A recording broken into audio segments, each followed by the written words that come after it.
we'll see how good my mechanical skills are. Is this sort of stuff even allowed on YouTube? We'll be okay. No idea. Here we are, second YouTube video now, and we are unboxing my new Decoy SN. This is the mullet one, and weather's good outside, so we're going to build it up. Weather's definitely better than the last day we were out YouTube vlogging. And going to get out on one of the new trails called O, nicknamed after me, and see what it's like and get some content this evening. So we'll get started and we'll see how good my mechanical skills are. Although it comes pretty built out of the box, so it shouldn't be too bad. I'm going to start with putting the handlebars on. If I wasn't doing a YouTube video, I'd probably just wait until my mechanic came over next week to do this, but I'm a bit too excited to ride the bike too, so we're just going to tackle it now. It shouldn't be too hard though, to take some stem bolts off and put handlebars on. I've heard lots of good things about this bike. I haven't really ridden one properly yet, so it'll be good to see what it's like this evening out on the tracks and give it a good rip.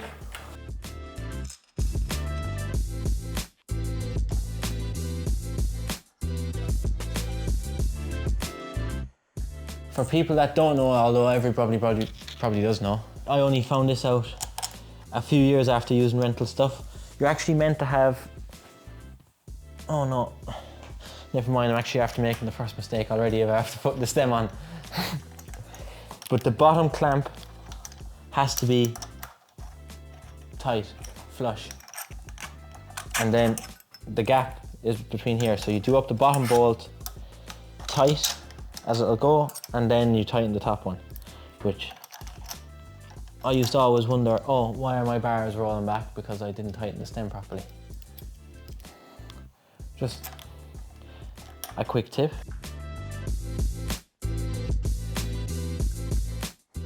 We'll get them more dialed in a minute. We'll just flip it upside down for the time being. Get the front wheel in. I think this is the top spec one of the Decoy SN with the full Fox factory and everything. As you can see, it has all the best stuff. Fox suspension, coil chock on the back, which is nice instead of an air. Just give that kind of bit of an extra supple feel. It's got full rental cockpit, Continental tires, which I'm used to, Crank Brothers wheels, which I'm used to.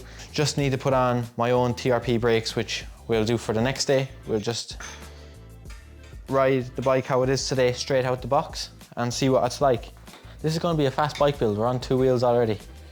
From scratch, I'd say I need a day to do it. I was always told if you ride them fast enough, you shouldn't need to work on them yourself. So that was my idea of thinking.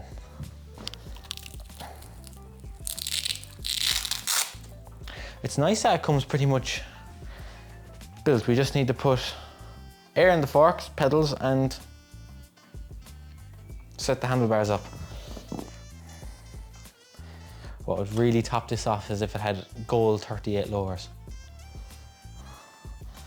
Might have to get my hands on the set.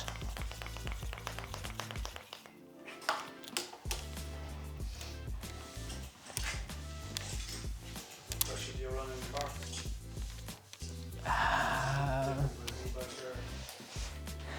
On the downhill bike, 88. And we're about to find out what I'm about to put in this in 2 minutes. I really don't know. The e-bikes just seem to ride so good as a mullet, especially here at home in the tighter tracks. It's just nice having a small back wheel for the tight techie enduro stuff to just rip around and get the back end of the bike around faster. Although there's not many people actually using full 29s on downhill at all. I think really the only ones are me and Andy Culp, and that's it. Fresh Crank Brother mallet DH is going on. It'd be rude not to put a new set of pedals on a new bike. I've only ever used Crank Brother mallets, and I think basically most of the World Cup circuit also uses mallets. I think it's nearly everyone's go-to pedal. I'm actually really excited to ride this bike. Right. We're pretty much nearly there. Looks like a bike.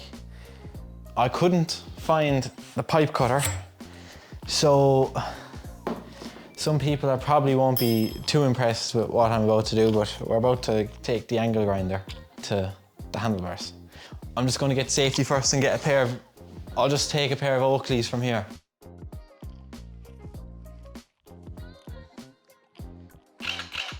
Is this sort of stuff even allowed on YouTube? It'll be okay. No idea.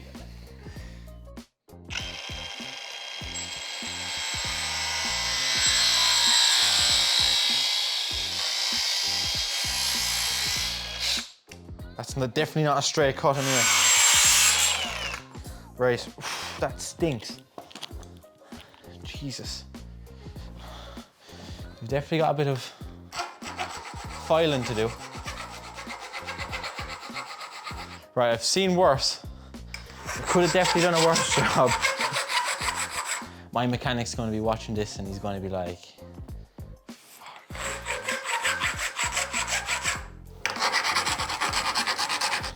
right, we're lucky that rental has the marks already on. Sometimes you just have to make do with what you got. And right now that is just angle grinder because we have nothing else there. So we're putting on rental ultra tacky grips. Actually, after riding all winter without putting on new grips, I'm after forgetting how sticky these grips actually are. So I'll definitely be putting a set of gloves on today because they're like actual glue in the grip. So when they're fresh and when you have new gloves and stuff on, it's a nice feeling when the glove like sticks to the grip. And especially when it's wet out too. It's no fear of your hands slipping off. I'm actually a fan. Some people are like freaked out by them because they're so sticky. They're like, what have you done to your grips? But I like them. I've been using them for I don't know how long. Probably 6 or 7 years, these grips. More carnage.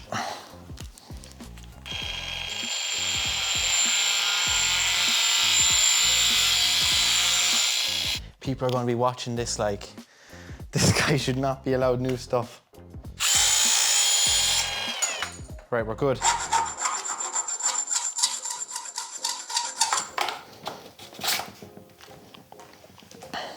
Might have to move that in a minute. I'll set up the cockpit now.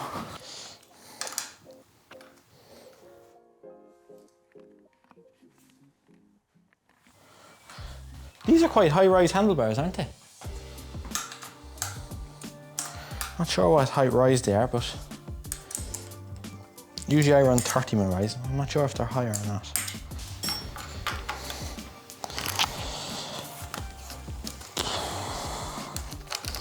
The brakes are European style.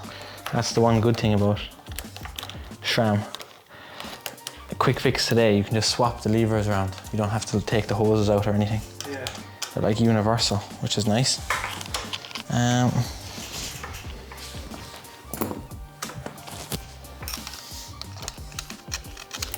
Small one.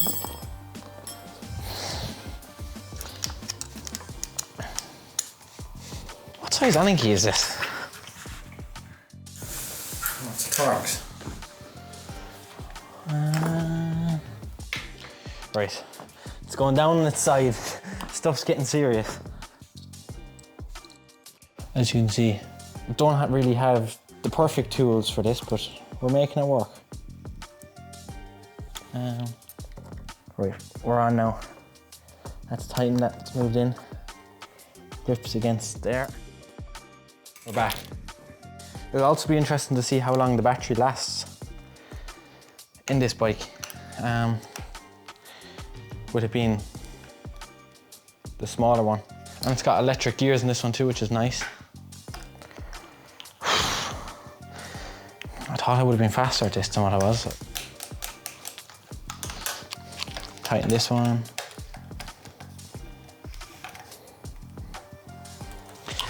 Bolts on for the grips. And we are pretty much done. I've no clue if there's, oh, there must be tubes in, which for today will be good. We'll just run tubes. We're going straight from box to the track via the angle grinder. Would not recommend cutting your bars down at home with an angle grinder, but anyway. I'm actually running a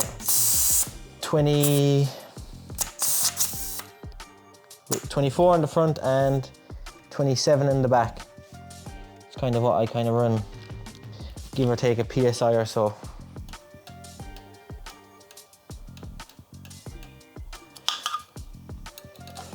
Just quickly going with these. Just kind of counting the clicks and keeping them centered, is it? I'm kind of going as open as possible with all the compression and rebound.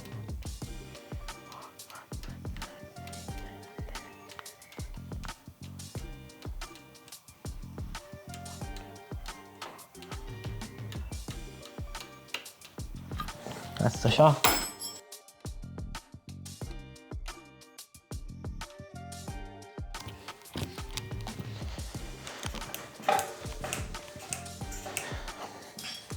This is quickly readjusting suspension. The last 2 winters I've probably been riding the most amount of e-bikes I ever have. Just e-bikes are so good. If you do a gym session in the morning to go out and legs might be tired after heavy squats, and you can go out and get a pile of downhill laps, techie laps still in without being too fatigued going up the hills, so you can, in the space of an hour, get 2 or 3 quality laps in. Rebound and we are good to go.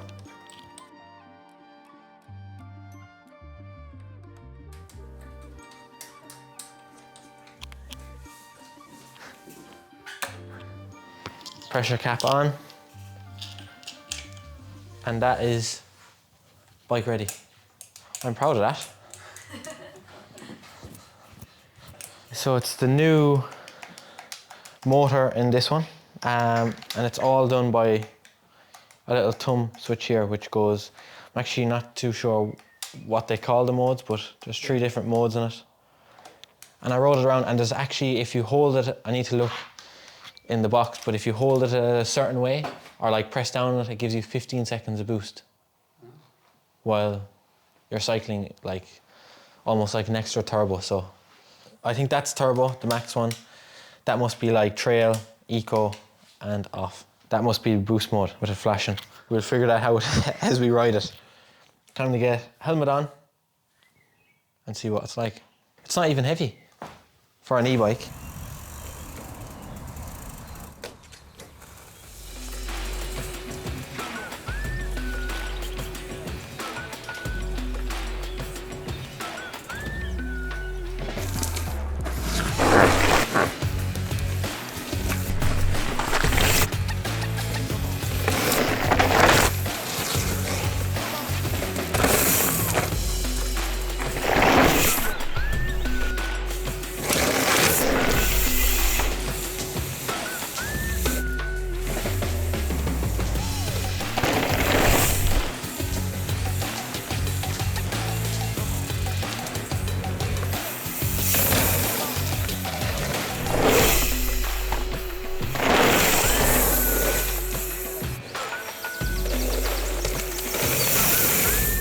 Almost got it, I was so close, but I know I'll end up, it's one of them things that I could be there an hour trying to do. My first review of the bike after riding one properly is unbelievable. Probably going to be my new favourite bike, the one I ride the most, even more than the original Decoy. And yeah, the track paired with this, it's just good fun, lapping, jumps, playful. But yeah, that's the second YouTube video wrapped up, and I'm sure you're going to see a good few more throughout the season. So again, if you want to follow for more, just like the video and subscribe.